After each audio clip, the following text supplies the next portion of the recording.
2 full years had passed since I turned my back on my old life, on her, on everything I once held dear. During that time, I tried to piece myself back together, to relearn how to breathe without the constant ache of betrayal tightening around my chest. For a while, it felt like I had succeeded. I believed I had finally broken free. But then, she found me. It began with an email. The subject line was plain, almost innocuous, but it struck like a punch to the gut. Please, just talk to me. I hovered over the delete button, every rational part of me urging to erase it without a second thought. But curiosity can be relentless.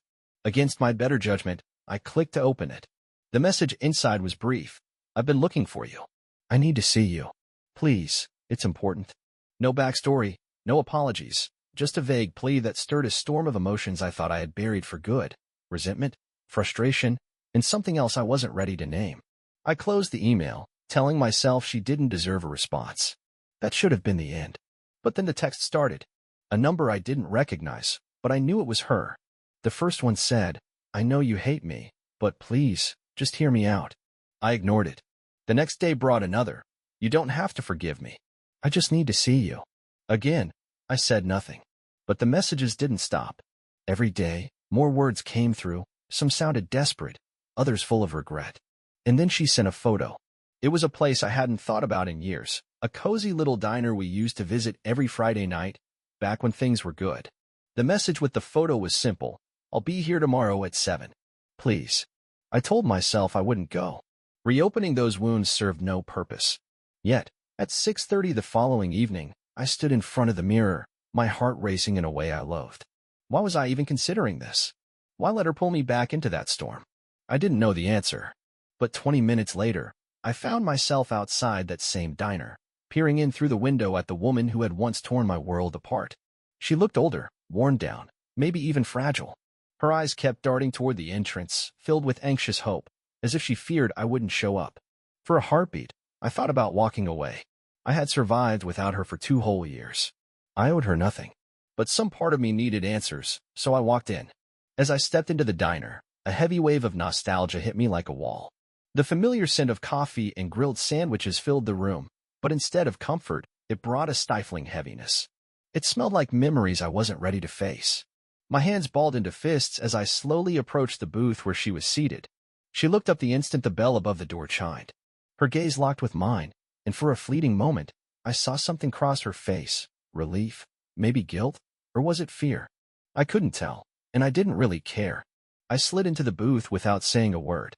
The silence that followed was thick and unyielding, like a wall neither of us knew how to tear down. She had changed, but not just because of time.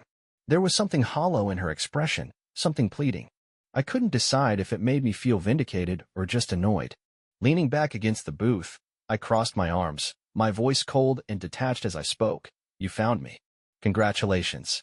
She flinched at the flatness of my tone, gripping the edge of the table as though it could steady her. Jonah, she began softly, but I shut it down quickly. No, I cut in sharply. You don't get to use my name like that. Not after what you did. My voice was calm, but the impact was sharp. She blinked fast, clearly trying not to cry. But I wasn't interested in letting her play the victim. Not now. Not ever. I know I don't deserve this, she finally whispered, her voice trembling. I know I don't have any right to your time. But I have to tell you something. Please. I let out a dry, bitter laugh. You had something to say? You should have said it 2 years ago, Callie. You could have told me the truth instead of letting me find out the worst way possible. So why should I believe anything you say now?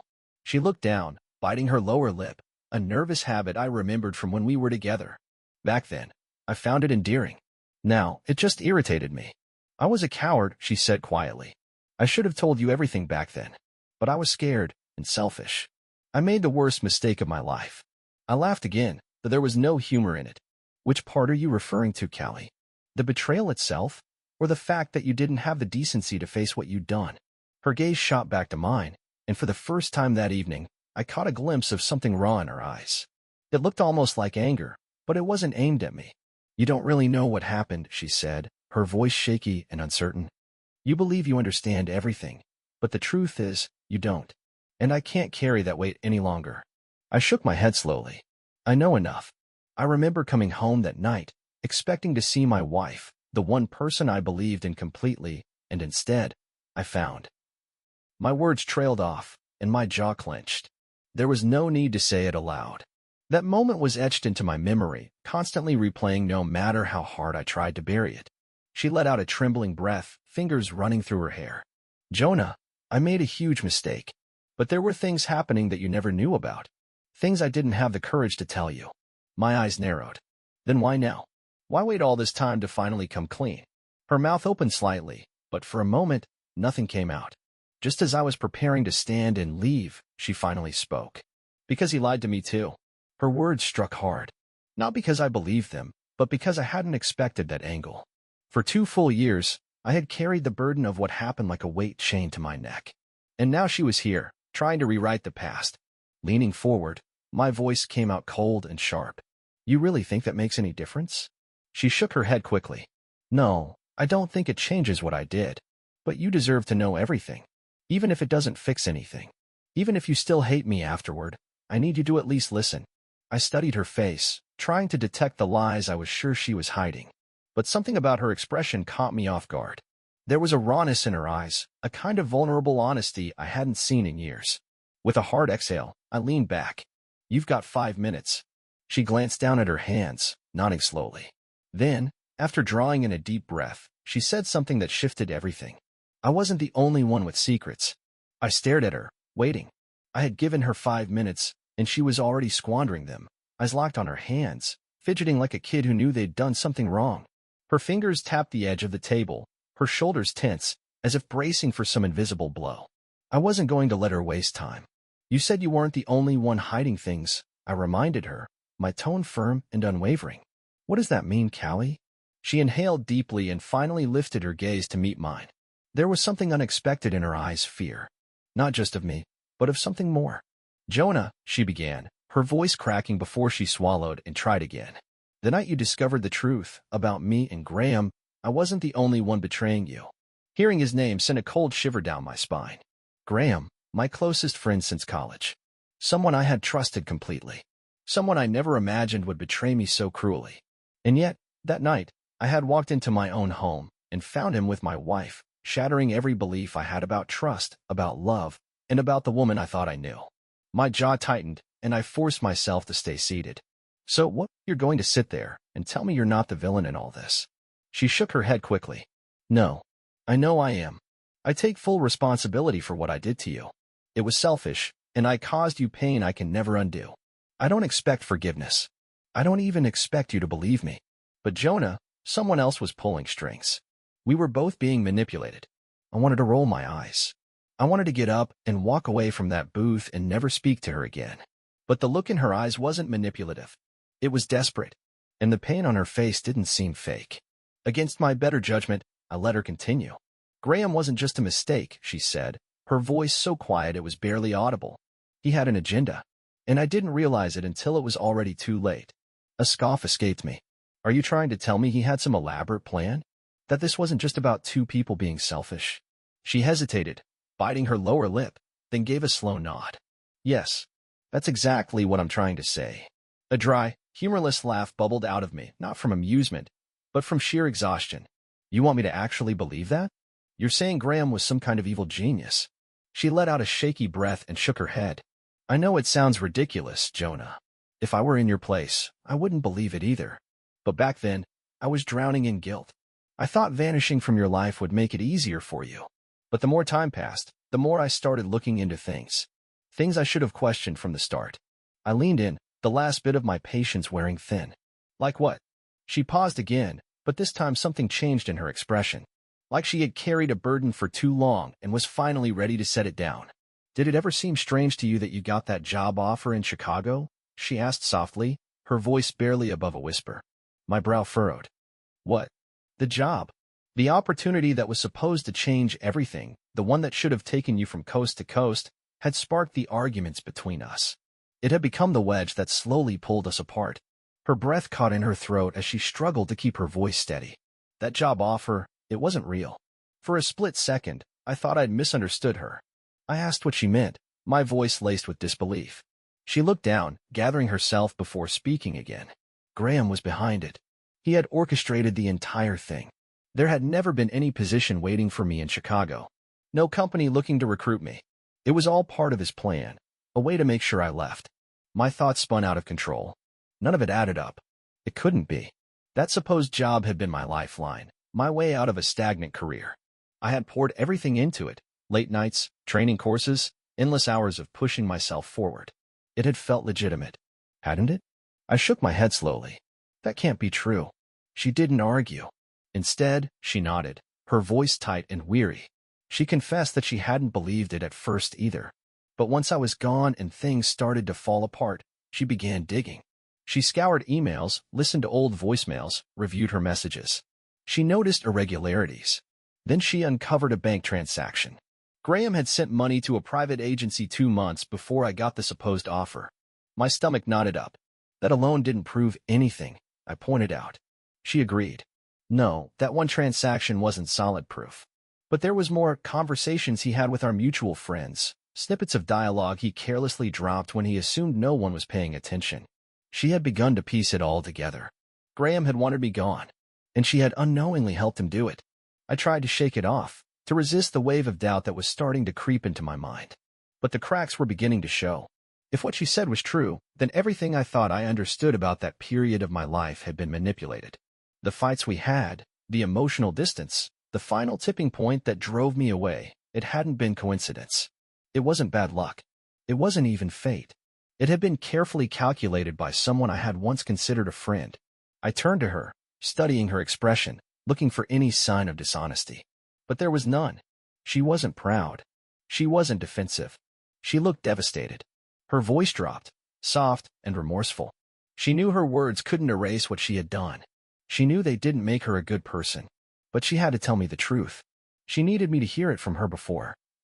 She hesitated, biting her lip as she stopped short. Before what? I asked, not letting the question go. She glanced nervously at the window, then back at me. Her voice dropped to a whisper. Before Graham finds you first. I sat frozen, trying to absorb her meaning. The words sounded like something from a movie, over the top, unbelievable. But the tremble in her voice, the fear in her eyes as she glanced toward the window like she feared someone might be watching, it made my chest tighten. For 2 years, I had believed my past was behind me. I thought I had buried the pain, the regrets, and the mistakes in another life, in another city. But now I was sitting across from the woman who had betrayed me, hearing a version of events I had never imagined. And as wild as it sounded, something deep inside was beginning to accept it. I let out a slow breath, struggling to maintain composure, trying to keep my thoughts grounded. What do you mean by before Graham finds me? What does he want? Callie hesitated again, nervously biting her lip. Then she leaned closer, her voice barely audible. Jonah, he knows you're back. A chill ran down my spine, though I tried to dismiss it. I hadn't done anything wrong. At least, that's what I kept repeating in my head. So what? I asked, trying to sound indifferent. I haven't even spoken to him since. But I stopped mid-sentence as the memory hit me like a blow to the gut. The last time I'd seen Graham, he had been half-dressed in my bedroom, staring at me like I was the one trespassing. My hands clenched into fists.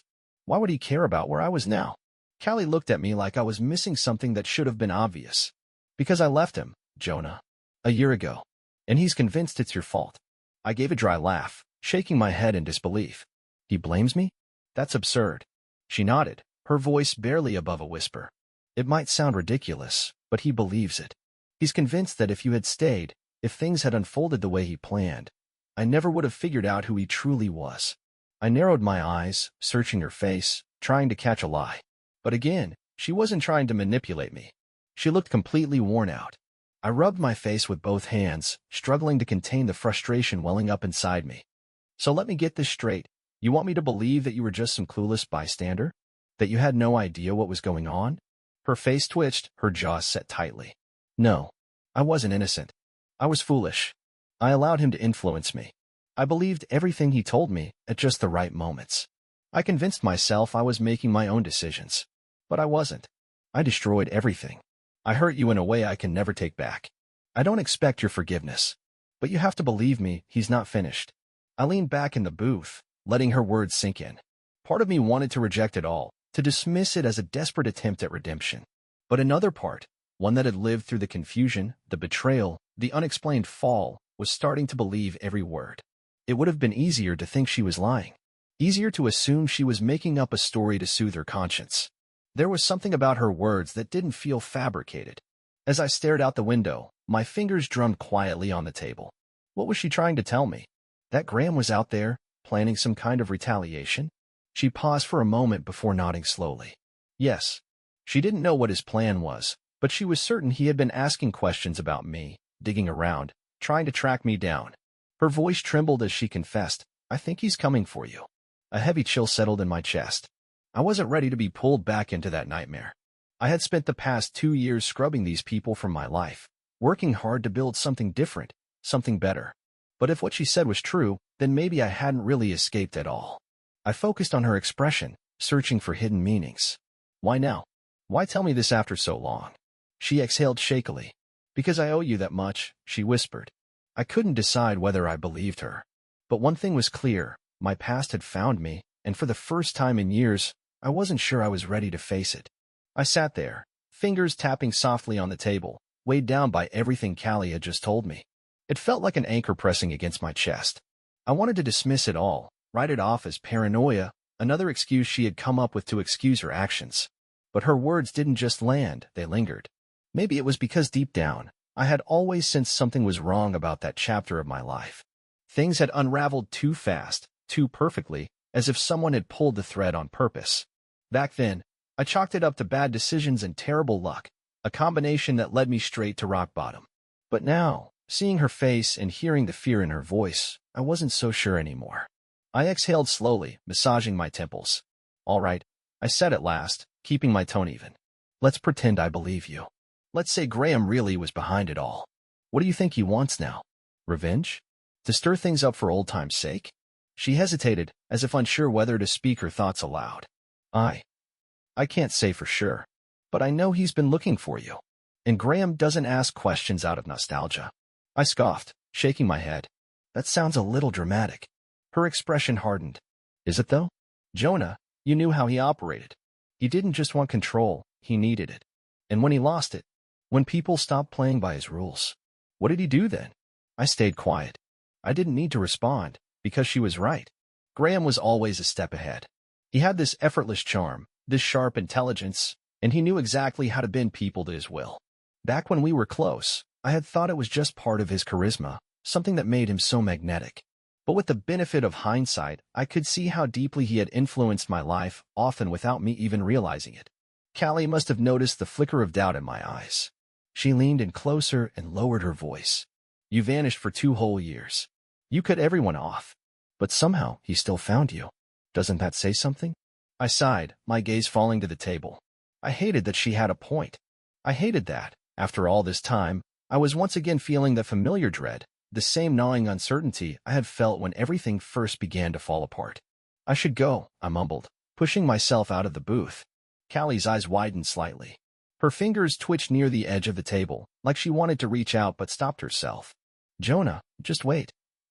I need to think, I interrupted, not unkindly. I don't know what to do with all of this. I don't even know if I believe you. She gave a slow nod, swallowing hard. I get it. But please, be careful. Don't ignore this. I didn't respond. I walked out into the night air, letting the door swing shut behind me. But no matter how much space I put between us, her words clung to me. I could feel it. I wasn't walking away from this. Not truly.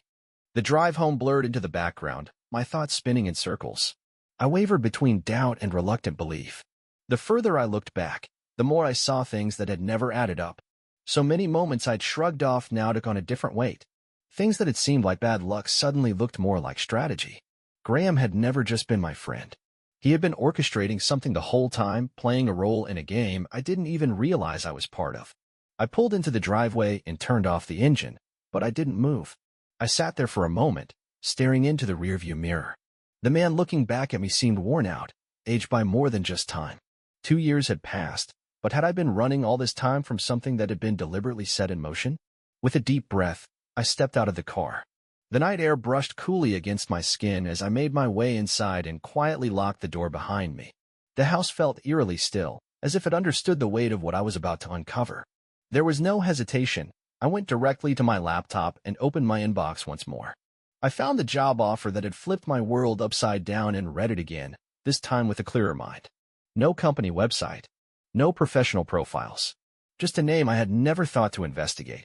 I copied the sender's email address and ran a search. Nothing turned up. Then I tried the phone number. It was no longer active. A tightness began to grow in my stomach as I leaned back, eyes fixed on the screen. Doubt had evolved into certainty. I had been deceived. And the worst part? I had stepped into it willingly, never stopping to question a thing.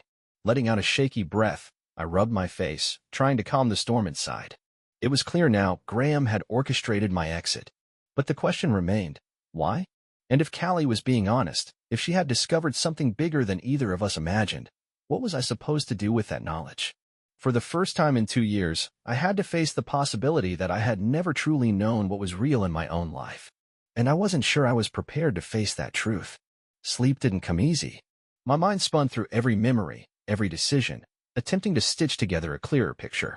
By the time daylight began to peek through the blinds, I had made up my mind. I needed the truth, and only one person could give it to me.